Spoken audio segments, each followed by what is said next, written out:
하나님 감사합니다. 말씀이 육신이 되어 우리 가운데 거하심에 우리가 보니 아버지의 독생자의 영광이요 은혜와 진리가 충만하더라고 예수님을 소개한 것처럼 예수님의 구약의 이름은 말씀입니다. 오늘도 그 말씀이신 주님이 말씀으로 우리를 만나주시고 만날 사람들은 그 말씀이 해결해 주시기에 주의 말씀을 들으러 왔습니다. 능력의 말씀, 영생의 말씀 우리들에게 주옵소서. 우리 주 예수 그리스도의 이름으로 기도하옵나이다. 아멘. 오늘 하나님의 말씀의 제목은 그대로 하면 주가 하시리라. 2장 5절에 무슨 말씀을 하시든지 그대로 하라라고 하는 제목을 가지고 말씀을 증거하려고 합니다. 요한복음 1장 43절에 이런 사건이 나옵니다. 어느 날 예수께서 갈릴리로 나가려 하다가 빌립이라고 하는 사람을 만나서 너 나 따라와 내 제자 돼. 그랬더니 빌립이 순종하여 예수님의 제자가 되는 사건을 설명하고 있습니다. 그런데 이 빌립은 예수님을 만나자마자 바로 나다나엘이라고 하는 사람에게 예수님을 전도합니다. 그래서 빌립이 나다나엘을 예수님 앞으로 전도해서 데리고 나오는 장면이 나오게 됩니다. 그리고 나다나엘이 예수님을 만나보니까 빌립이 너 가서 봐봐. 내가 만난 분 정말 대단한 분이야. 나다나엘이 와서 보니까 49절에 이렇게 고백합니다. 다 같이 읽어보겠습니다. 나다나엘이 대답하되 라비여 당신은 하나님의 아들이시오. 여기까지만 보겠습니다. 우리 수요일날 금요일날 제가 살짝 말씀드렸는데 성경에는 초대교회 성도들이 저기독론, 고기독론이라고 하는 고백이 있습니다. 그러니까 저고가 낮다, 높다 그런 게 아니라 이제 구별하기 위해서 1단계, 2단계 해도 좋고요. 전반, 후반 이렇게 해도 좋은데 그냥 편의상 학자들이 그렇게 이름을 붙여서 저기독론, 고기독론이라고 하는데 기독론은 뭐냐면 예수님을 어떻게 고백하느냐가 기독론입니다. 기독이 예수님이잖아요.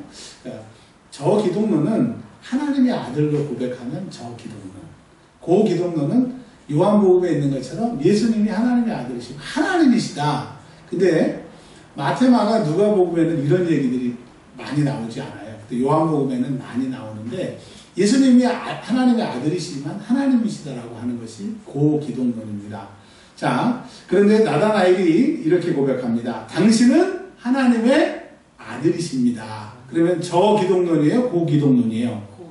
저기독론. 하나님의 아들은 하나님, 예수님과 하나님이 같다 하면 고기독론.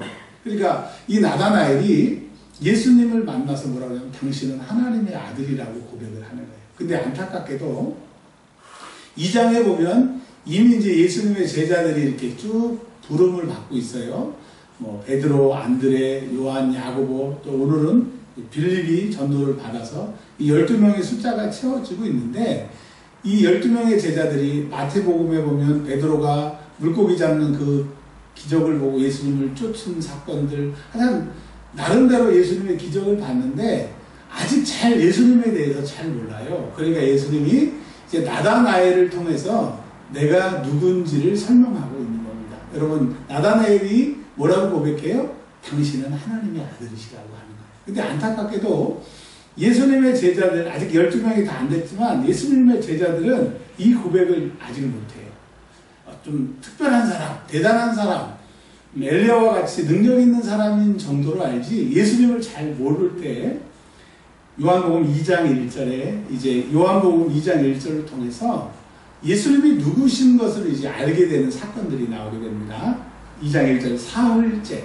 그러니까 어떤 사흘이냐? 나다나엘이 당신은 하나님의 아들이십니다라고 하는 이 고백을 들은 사흘이 지난 후에 갈릴리 가나라고 하는 예수님은 갈릴리 나사렛이라고 하는 동네에 살았는데 갈릴리 가나 그러니까 같은 지역에 우리로 말하면 경기도 뭐 안에 이런 게 있잖아요. 뭐 인천 안에 뭐가 있는 것처럼 이 가까운 지역에 혼인잔치가 있었다라고 하는 겁니다. 근데 우리가 요한복음 2장을 읽으실 때 2000년 전에 갈릴리 가나에 혼인잔치가 있었구나. 그때 이런 일이 일어났구나. No. 성경은요, 2000년 전에 일어난 2000년 전의 사건이지만 이게 하나님의 말씀인 것은 또 하나님의 말씀은 살았고 운동력이 있다라고 히브리서에서 고백하는 것은 무엇이냐? 너를 위한 지금의 말씀인 거예요. 지금 나에 대해 우리에게 주시는 말씀인 것을 믿으시길 바랍니다. 자, 이 혼례는 뭐냐? 가나의 신랑 신부가 이제 100년 해로를 하는 그 혼인을 얘기하면서 실제로 구약의 하나님이 우리의 남편이 되고 이스라엘에게 말씀하시는 난 너희 남편이 되고 너희는 내 신부가 되고 너희는 내 백성이 되고 난 너희의 주인이 되고 이게 시내산에서 그렇게 언약을 맺잖아요. 그리고 호사에서 고백하는 것처럼 내가 너와 결혼했다라고 말씀하신 것처럼 성경은 하나님의 백성들과 하나님을 혼인했다라고 하는 얘기를 말합니다. 그리고 신약 성경은 이 개념이 더 커져서 예수님을 우리의 신랑이라고 해요.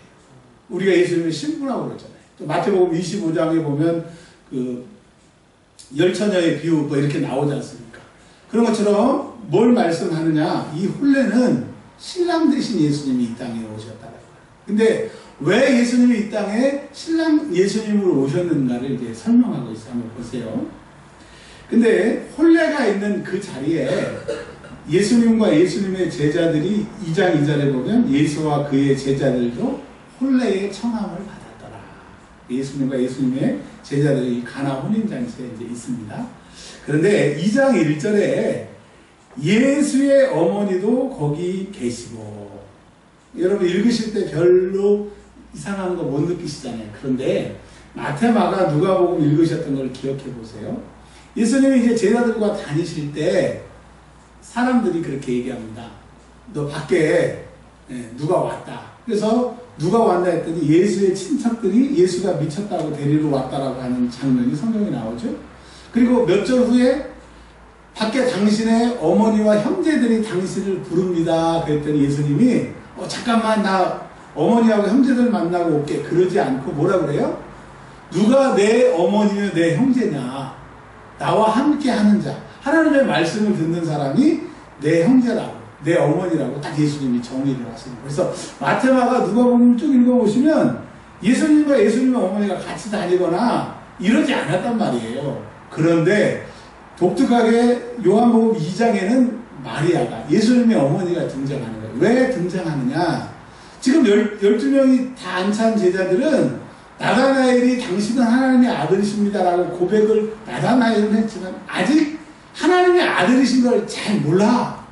근데 예수의 어머니가 그곳에 있어서 자기가 수태할 때부터 12살에 예수님이 예루살렘에서 잃어버리고 돌아왔던 이런 많은 어렸을 때부터 누가복음에 보면 마리아는 목동들의 얘기를 기억하고 있더라 했던 것처럼 마리아는 자기가 예수를 키우면서 하나님의 아들이신 것을 그냥 수태고지할 때 임신할 때부터 키우면서 하나님의 아들인 것을 마리아가 알고 있었다라고 하는 거예요. 자, 뭔 얘기를 하는 겁니까? 여러분, 예수님을 알고 예수님을 쫓아다니고 이게 중요한 게 아니라 예수님이 누구인지를 아는 사람을 통해서 하나님은 일하신다고 하는 거예요. 여러분, 예수를 알지 말고 그분이 누구신지를 확실히 정의하세요. 예수님이 누구세요?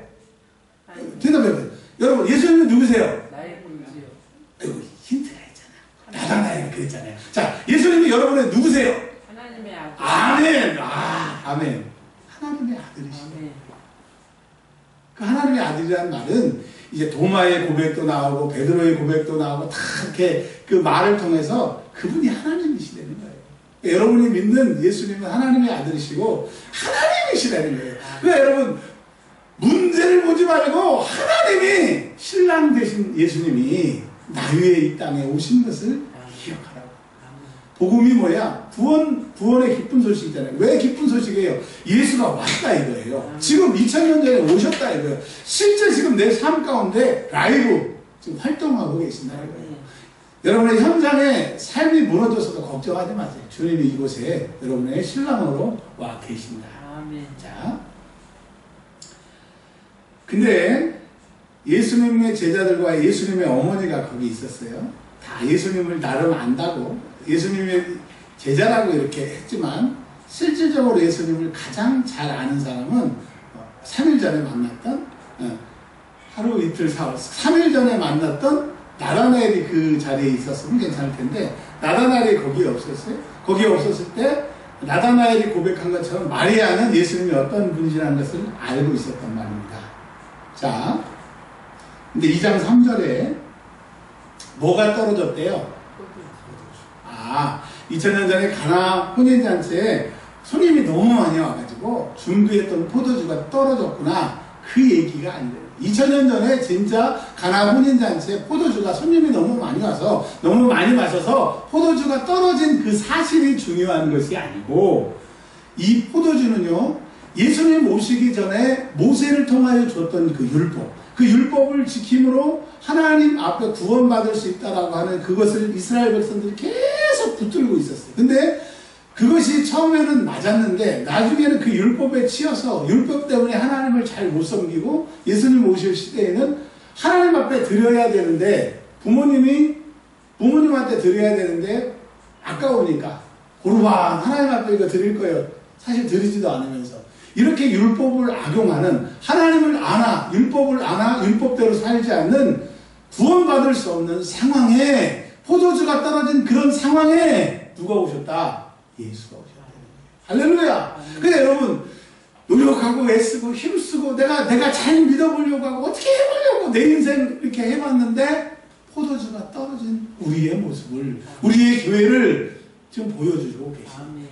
여러분 얼마나 기뻐요. 포도주가 떨어진 내 인생 이제 어떻게 희망이 없다라고 하는 이곳에 주님이 그곳에 오셨다고 합니다. 이 포도주는 저와 여러분의 상황인 거예요. 여러분의 그 마음의 고백인 거예요. 그런데 아무도 포도주가 떨어졌다고 얘기를 하네요. 아무도 관심을 기울이지 않아요. 왜? 어떻게 할 수가 없으니까. 지금 사올 수도 없으니까. 옛날에 걸어갔잖아요. 그리고 돈이 있어도 그 많은 포도주를 어디서 구해요? 끝났다. 방법 없다. 그냥 손님들한테 욕먹고 끝나는 것으로 끝이라고 단정하고 있었을 때 마리아가 이렇게 얘기합니다. 포도주가 없다고. 여러분 믿음 있는 사람들은 마리아의 고백처럼 주님 내 삶에 포도주가 없습니다. 고백하는 거예요. 고백을 할 수 있는 사람은 예수님이 어떤 분인지를 아는 사람만이 고백할 수 있는 거예요. 여러분 우리의 삶에 포도주가 없는 이 안타까움. 그냥 마실 때 목마르는 것이 아니라 잔치집에 반드시 필수로 있어야 되는데 분위기와 여흥을 위해서 없다. 여러분 우리 인생에 필요한 것들이 많잖아요. 경제적인 거, 건강, 여러 가지 많은데 전 그래요. 없어요. 포도주가 없어요.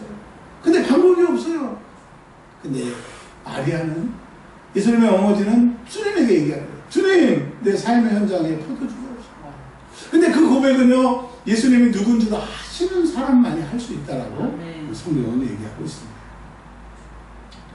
자, 근데 예수님이 2장 4절에 여자여 나와 무슨 상관이 있나이까? 내 때가 아직 이르지 아니하였나이다. 자, 이런 거 가지고 이제 설교들이 많습니다. 예수님이 어머니한테 반말했다.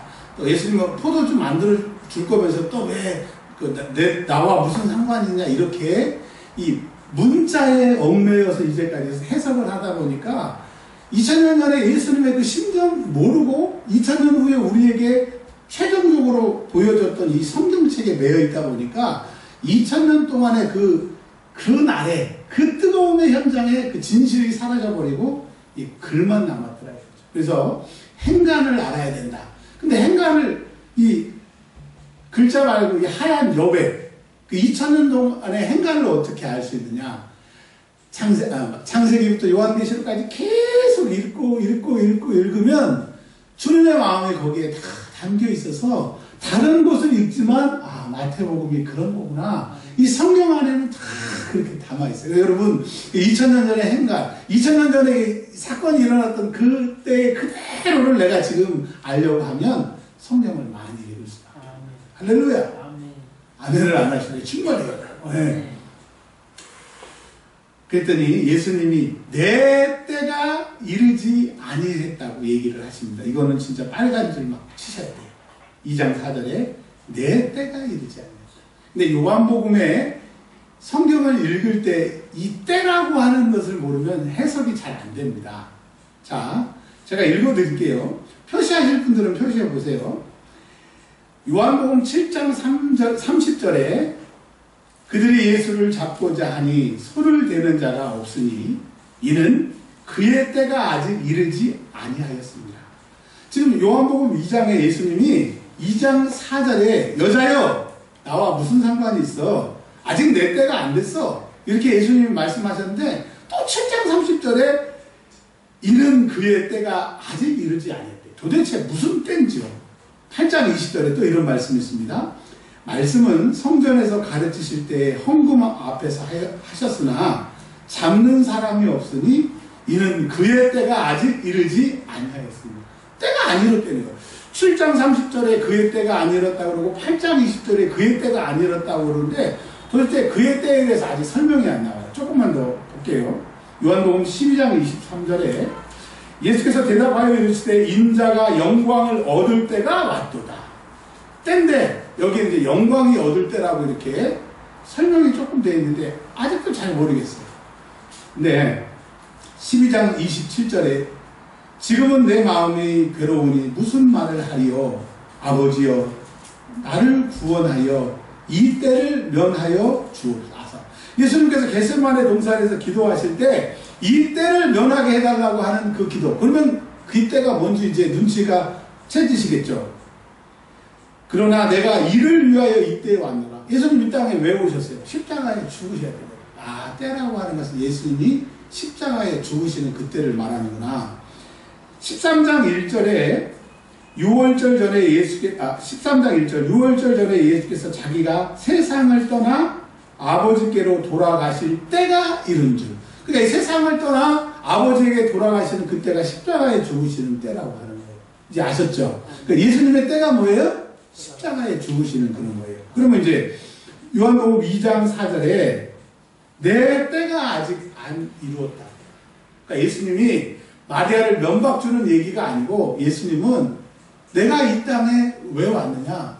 그때 나의 때 십자가에 죽기 위해서 이 땅에 왔는데 니고데모는 하나님의 아들이시다. 하나님의 아들이 이 땅에 오신 것은 구약의 예언대로 이사야의 예언대로 십자가에서 죽음으로 온 인류의 죄를 용서하기 위한 건데 지금 니고데모 말고는 예수님의 제자도 또 심지어 예수님의 어머니도 예수님이 하나님의 아들이신 건 아는데도 그 십자가에 대해서는 얘기하지 않고 생각하지도 않고 모르니까 포도주 만들어주세요. 현실적인 문제를 얘기를 하고 있습니다. 예수님이 너무 답답하고 예수님이 포도주를 만들 능력이 없거나 못해주시는 것이 아니라 예수님이 오신 진짜 목적은 너의 죄를 해결해 주기 위해서 십자가에 죽는 건데 세상에 내가 왔는데 그거 포도주 떨어져 물론 해결해 주실 수 있지만 그게 본질이 아니지 않느냐. 예수님의 심정이에요. 근데 우리는 이걸 가지고 여자여 나와 무슨 상관이냐니까 내 때가 아직 안 이뤘습니다. 뭐 이 히브리어를 보면 이건 존댓말은 아니고 그렇다고 막말하는 것도 아니고 뭐 이렇게 사용하는 것 같다. 그러나 초대교회 당시에 이 로마 시대에는 아들이 엄마에게 그렇게 얘기하는 법이 없다. 막 주석가들이 별 주석 다 했는데 여러분 2000년 전에 얘기하셨던 그 예수님의 심령을 모르고 이 글자만 보고 해석하면 그런 해석이 나옵니다. 그래서 여러분 성경을 많이 보시고 기도하면 그 2000년 전에 일어났던 그 사건과 그 주님의 심정이 오늘 지금 이곳에 현재화되고 내 사건이 되는 거예요. 그래서 여러분 성령 충만해야 되고 성경 많이 읽어야 되고 기도해야 내가 그 2000년 전의 주님을 내가 다시 한번 만날 수 있기 때문입니다. 할렐루야! 그러니까 이 본문은 예수님의 어머니를 야단치고 전혀 그런 거 아니에요. 예수님이 언제 부모에게 불손했어요?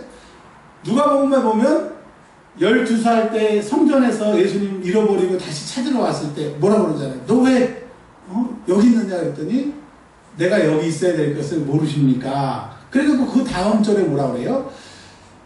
부모님에게 잘하고 지혜와 명철이 충만하더라. 하여튼 누가복음에 쭉 성경을 보면 예수님이 불손하거나 그런 적이 한 번도 없었다라고 합니다. 여러분 예수님이 이 땅에 오신 목적이 십자가에 죽으시는 거예요. 근데 우리는 그것보다는 우리 현실적인 문제를 가지고 너무나 고민하면서도 그 고민을 주님께 내오지도 못하는, 왜? 주님이 그런 분이라는 걸 확실히 알면 가지고 나올 텐데 그러지 못한 안타까움을 오늘 본문에서 말씀하고 계세요. 근데 예수님이 나는 십자가에 죽으러 왔으니까 이런 문제는 나 신경 안 써. 그러지 않으세요. 그래서 구약에는 나의 작은 신음에도 응답하시는 하나님이시다. 여러분, 하나님은 정말 사랑의 하나님 맞습니다. 여러분의 작은 신음에도 주님은 응답하세요. 그래서 여러분, 하나님 앞에 여러분의 문제를 주님, 내 삶에 포도주가 없습니다. 고백하시기를 바랍니다. 제가 오늘 그림 하나를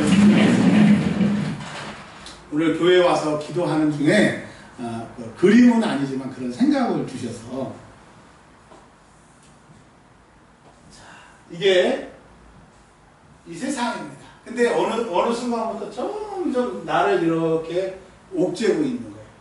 제가 그림을 잘 못 그리니까 이만했던 내가 점점 좁은 터널로 들어가야 되니까 어떻게 돼요? 움츠리게 되겠죠. 움츠리고 이제 굴이 너무 막혀가지고 그냥 숨만 겨우 쉬는 이런 현상에 왔는데 여기가 안반으로 딱 막혀버렸어요. 그나마 막혀버렸어요. 그럼 우리의 삶이 지금 포도주가 없는 상황이 점점 어렵더니 이제 그냥 이러고 막 숨만 겨우 쉬고 있는데 여기가 바위에 딱 막혔어요. 그럼 어떻게 하실 거예요? 여러분, 가만히 있으면 여기서 계속 고통당하는 거예요. 오늘부터 숟가락으로 하든지, 아니면 숟가락이 답답하면 호미로 파든지, 호미가 답답하면 삽으로 곡괭이로 찍으시면 돼요. 그런데 이 곡괭이는 많이 배운 사람들, 삽은 뭐 아주 타고날 때부터 아주 지혜롭고 인맥이 타고난 사람들이 곡괭이와 삽이라고 그런 지혜를 주시더라고요. 그러면 보통 사람들은 그냥 홈이나 뭡니까 이거 뭐라고 그러죠? 이렇게 쇠로 돼가지고 이렇게 곡괭이 말고 이렇게 홈이보다 좀 이렇게 하는 거 있었는데, 하여튼 네 그런 거라는 거예요. 그래서 웬만한 사람 아니면은 삽, 곡괭이 그런 거 없대요. 다 호미로 파든 숟가락으로 파든 파는데 안 된다는 거예요. 그럼 어떡합니까? 기도 안 하지 말고 기도하면 조금이라도 하면 숟가락으로 파는 거고, 더 기도하면 호미가 되는 거고, 더 기도하면 쇠사랑인가요? 하여튼 뭐 이게 되는 거고, 더 기도하면 삽이 되는 거고, 더 기도하면 곡괭이가 되는데, 더 기도하면 여러분 길거리 가다 보면 바위 깨는 거 아시죠? 포크레인에다가 손가락 아프네 이거 아시죠? 모르세요? 알아요. 되는 그게 된대요. 그리고 더 기도하면요, 여러분 옛날에 터널을 다이너마이트로 막 터트리고 그랬는데, 지금은 이런 큰 기계가 다이아몬드 박혀있는 기계가 윙윙윙윙 돌면서 그 터널 돌을 갖다가 동그랗게 뚫은데 여기에 3차선 여기 3차선 6차선으로 막 뚫어버리는 그런 기계가 있어요. 그러니까 여러분 쉬지 않고 기도하면 너네 이 안방 같은 거에 그냥 윙윙윙 돌아가지고 터널에 뚫리는데, 근데 저는 이제까지 우리 인생이 끝나기 전에 이런 세상, 평평한 세상을 만날 줄 알았는데 아니라는 거예요. 죽을 때까지 우리는 이 터널을 사는데, 어떤 사람은 이렇게 막혀서 더 이상 못 가다가 여기서 죽는 사람이 있고, 기도로 해가지고 이게 더든지 이 기계가 돌아가든지 터널이 크게 뚫리게 되는 거예요. 그러면 어떤 사람은 3차선, 6차선으로 뚫려 있으니까 차를 타고 가고, 어떤 사람은 차에 기사 부리고 가고, 또 어떤 사람은 캠핑카에 누워서 가고. 여러분, 왜? 예수님이 포도주 떨어진 이 세상에 우리를 십자가에 구원하시기로도 오셨지만 우리가 포도주가 떨었습니다 라고 주님이 하실 수 있는 나의 하나님의 아들이시라고 고백하면 이런 역사가 있다라고. 여러분 이거 믿으십니까? 아멘. 안 믿으세요? 우리가 이런 하나님을 믿잖아요. 아멘. 그래서 그 어머니가 이렇게 얘기합니다. 하인들에게 뭐라고 얘기합니까? 2장 5절 다 같이 한번 읽어보겠습니다. 시작. 그의 어머니가 하인들에게 이르되 너희에게 무슨 말씀을 하시는지 그대로 하라 하니라. 여러분 기도하다가 하나님이 감동을 주신대요. 주시겠대요. 그러면 하나님이 하라고 하시는 대로 한번 해봤어요. 근데 우리는 딱 그 들으면 내 요만한 이성을 가지고 지성을 가지고 하나님의 말씀을 재단하잖아요. 어떻게 크신 하나님을 우리 주먹만한 머리통 안에 집어넣을 수 있어요? 주님 앞에 내가 고백한 다음에 주님은 순종하라. 뭐라 말씀하시든 무슨 말씀을 하시든 이게 말이 되든 안 되든 여러분 말이 안 되고 되는 거에 그 기준은 나잖아요. 근데 내가 그 기준을 정해놓고 살아봤는데 그 기준대로 산 인생이 뭐 그렇게 대단하냐고. 안 되잖아요. 뭐 되신 분도 계시겠지만 안 된다고 하면 주님이 말씀하시면 무슨 말씀이든지 그대로 하래. 하라가 아니라 그대로 하라가. 자, 6절에 보면 그 하인들이 이제 예수님이 그대로 하라고 마리아의 말을 듣고 그대로 할 마음이 있었던 거예요. 근데 2장 6절에 보면 예루살렘 이스라엘에 가봤더니요 집 앞에 항아리가 있습니다. 여러분 우리 생각해보세요. 옛날에 간장 담았던 항아리 혹시 아시나 모르겠어요. 우리 젊으신 분들은 잘 모를 텐데 좀 한 사람 키 이만한 이렇게 큰 항아리에 간장을 담기는데 크기는 길이는 그보다 조금 더 길어요. 그러니까 보통 성인들의 목까지 올 정도로 항아리가 큰데 이 두께는 우리나라 간장 담는 항아리는 이만하잖아요. 근데 그거는 날씬해. 이렇게 중국 화병 큰 것처럼 막 그렇게 생겼어요. 못생기게. 근데 보통 75리터에서 125리터가 들어가니까 석유통이 20ml 들어가잖아요. 20. 그게 5개가 들어갈 정도인가? 항아리가 엄청 큰 거죠. 근데 그 집 앞에 몇 개가 있었대요? 2장 6절에 6개가. 그러니까 보통 집에 사람들 올 때 손과 발을 씻으라고. 왜냐하면 그 사람들은 샌들을 신고 다니니까 또 발가락 냄새가 심하거든요. 그래서 그 항아리를 어떤 집은 2개, 그리고 손님이 많이 오는 집은 4개, 그리고 진짜 그 좀 잔치할 때는 6개를. 그러니까 이 6개는 최고로 준비할 수 있는 그거를 말하는 거예요. 근데 거기에 지금 아무것도 없어요. 아무것도 없는데 2장 7절에 예수님이 지금 내가 십자가에 죽으러 왔는데 이제 하찮게 나보고 포도주나 만들어라고. 예수님은 절대 그러지 않으셨어요. 2장 7절 시작. 예수께서 그들에게 이르시되 항아리에 물을 채우라. 자, 채우라 그러니까 이 사람들이 아기까지 채웠대요. 만약에 절반만 채웠으면요, 절반만. 한 바가지만 졌으면 한 바가지. 그러니까 여러분, 주님이 하실 거예요. 하라고 하는 대로 그대로 하면 주님이 하실 거예요. 제발 채우세요. 아무까지 채우세요. 순종해서 채우면 주님이 하신대요. 물, 화학적인 변화, 뭐 어떤 천둥이 치고 그런 거 필요 없어요. 주님이 딱 말씀하시니까 2장 8절 이제는 떠서 연회장에게 갖다 주라. 이 연회장은 연회하는 장소를 말하는 것이 아니라 연회를 처음 주관하는 사람을 말하는 겁니다. 자, 이 연회장은 누구를 말하느냐? 잔치의 총괄 책임을 가지고 있으나 실질적인 책임자는 신랑이죠.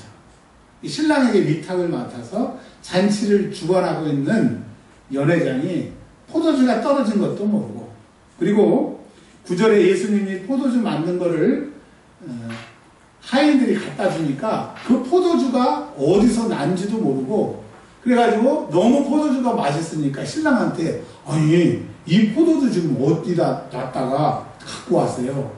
그러니 연회장이 지금 잘하고 있는 거예요? 월급만 타고 있는 거예요? 월급만 타고 있는 거예요. 이 세상은 내가 연회장 같고 이 세상의 모든 사람들은 다 돈을 위해서, 사랑이 아닌 돈을 위해서 이러고 있다고 합니다. 그러니 연회장 같은 사람에게 우리의 인생을 맡기고 우리를 도와달라고, 그런 물로 포도주도 만들 수 없을 뿐더러 사올 수 있는 능력도, 그걸 많이 조달해올 수 있는 능력도, 그 형편도 모르는 이 세상은 연회장은 세상을 말하는 거예요. 우리 주변에 있는 사람, 나를 말하는 거예요. 그러니 포도주가 떨어진 포도주 떨어진 내 인생을 누구만 해결해 줄 수 있다는 거예요. 여러분, 이게 믿어지기를 바랍니다. 주님의 심정이 느껴지기를 바랍니다.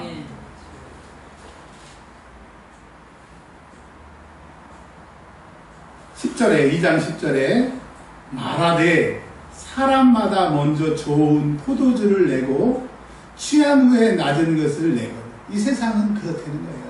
처음엔 좋은 거 줬다가 얼큰해서 취해서 술 맛을 잘 모를 때 그냥 막 묵은 거 막 이런 냄새 나는 거 막 이런 걸 준다는 거예요. 근데 예수님은 처음에 포도주를 만드실 때 좋은 것을 주셨다는 거예요? 나쁜 걸 주셨다는 거예요?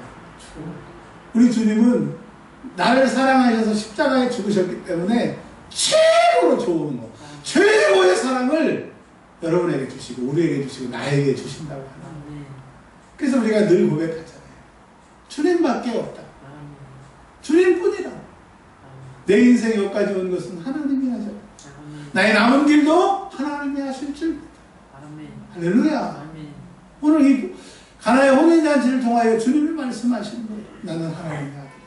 내가 이 땅에 온 것은 너희의 모든 죄를 사하기 위해서 십자가에 죽는 것이지만, 그러나 너희가 당한 그 어려움을 너희들이 고백하면, 내가 하나님의 아들인 것을 확실히 믿고 고백하면 내가 해결해 줄게. 가장 좋은 것으로 해결해 줄게. 여러분, 오늘부터 그냥 멈춰있지 말고 숟가락으로 파세요. 쉬지 말고 파세요. 아니면 호미로 파세요. 그 양을 말하는 거예요. 시간을 말하는 거예요. 삽으로 파시고 그냥 드릴 같은 거로 파시고, 나중에 엄청 기도하면 그냥 맹맹맹맹 돌아가가지고 그냥 터널에 뚫리는 그런 역사예요. 그래, 똑같은 터널과 같은 세상을 사는데 어떤 사람은 호미로 숟가락으로 공기도 없는 곳에서 그렇게 일평생 고생하다가 예수를 알지만 하나님의 아들이시면서 확실히 믿지 못해서 고생하는 사람, 그러나 확실히 믿음으로 그냥 터널 확 뚫어가지고 그냥 자가용 타고 확 달리는 사람 다르다고 합니다. 여러분이 예수님을 어떻게 고백하느냐에 따라 그분이 일하신다고 하는 겁니다. 네, 세 가지를 오늘 말씀을 통해서 세 가지로 정리를 좀 해보려고 합니다. 포도주가 없는 이 땅, 신랑 없는 신부 같은 이 땅에 우리 주님이 내 신랑, 내 구세주가 되시기 위해서 2000년 전에 오셨습니다. 과거부터 지금까지 이루어지는 주님이 오셨습니다. 그런데 여러분에게 포도주가 떨어지고 여러분의 인생에 곤고함이 있을 때 해답이 있나요? 없나요? 있어요. 예수님 2000년 전에 내 주보로 오셨기에. 두 번째는 뭐예요? 연회장은 예수님이 물로 포도주 만드시는 그 현장에 같은 집에 있었지만 없었어요. 몰라요. 그런데 9절 한번 읽어볼까요? 2장 9절 시작. 연회장은 물로 된 포도주를 맛보고도 어디서 났는지 알지 못하되. 그러니까 예수 안에 있고 예수님을 믿는다고 하지만 그분이 정말 하나님의 아들이시고 그분이 진짜 내 구세주를 믿지 않고 사는 사람은 연회장 같은 것이고, 자, 물떠온 하인들은 어떻게 해요? 네. 주님이 기적을 행하시는 그 자리, 주님이 일하신 것을 보니까 이 포도주가 어디서 난지를 알겠다. 예수를 잘 믿는 사람은요, 예수를 한 번 경험할수록 주님은 계속 나를, 경험이라고 하는 것은 하나님이 나를 만나주시는 사건인 거예요. 하나님이 나를 만나주시는 사건, 내 기도에 응답하는 그 경험이 많으면 많을수록 믿음이 세져요. 결국 그 믿음이 세지면 순교의 자리까지 갈 수 있어요. 이걸 성경은 겨자씨 같은 믿음이라고 하는 겁니다. 여러분, 근데 예수님을 만나서 알지만 그분이 내 삶 가운데 한 번도 개입하지 않으신다고 하면, 그러실까라고 한다고 하면 여러분 불쌍한 신앙생활 아니겠어요? 세연이가 없죠. 군에 가서 지금 훈련 받는 사진 보니까 너무 잘생기고, 그냥 여기에 뭐 제일 잘하는 뭐 최우수 이런 거 있어요. 그런 거 배지 다 달고, 와, 막 너무 멋있더라고요. 네, 우리 세연이 때문에 제가 소가리를 많이 했습니다. 왜냐면 학교가 잘 안 돼서 교회 와서 기도하고 금식하고 하는데 안 되더라고요. 근데 그래도 그 믿음을 계속 붙잡고 신앙생활을 하더라고요. 근데 참, 그 세연이를 바라볼 때마다 하나님이 살아계시고 하나님이 함께 하시는데 왜 그럴까? 잘 몰랐어요. 그러다가 세연이가 이제 좋은 학교에 편입을 했잖아요. 근데 편입한 그부터 원래 믿음도 좋았지만 더 큰 믿음의 사람이 됐어요. 그래서 제가 한번 물어봤어요. 세연아, 너 믿음이 너무너무 좋아진 것 같은데 뭔 일이 있었냐 그랬더니 자기가 편입할 때 하나님 앞에 기도를 해요. 작정하면서 막 새벽, 아침에 오고 저녁에 하여튼 이렇게 작정을 기도를 했나 봐요. 근데 하나님이 그렇게 말씀하셨대요. 네, 들은 얘기입니다. 세연이가 이렇게 이랬대요. 하나님 왜 내가 좋은 학교 이렇게 4년제 가고 싶은데 안 됐을까요? 근데 왜 이번에는 제가 이렇게 합격이 됐나요? 그랬더니 하나님이 그러시더래요. 네가 이렇게 인생의 어려움을 당하지 않으면 지금처럼 나를 잘 믿었을까? 세연이가 하나님이 이렇게 나를 힘들고 어렵게 훈련하시니까 내가 정금 같은 믿음이 되었구나 고백하더라고요. 하나님이 하셨고 내가 이런 어려움을 통해서 내가 하나님을 만났다. 여러분, 그러면 세연이의 인생 가운데 그 힘든 2년, 3년이 헛된 것일까요? 아니요. 그 과정을 통하여 정금 같은 믿음으로 빚어지는 겁니다. 제가 그래서 세연이 우리 군에 갈 때 참 은혜를 많이 받았어요. 그렇구나. 나를 만나주셨던 하나님이 세연이를 만나주셨구나.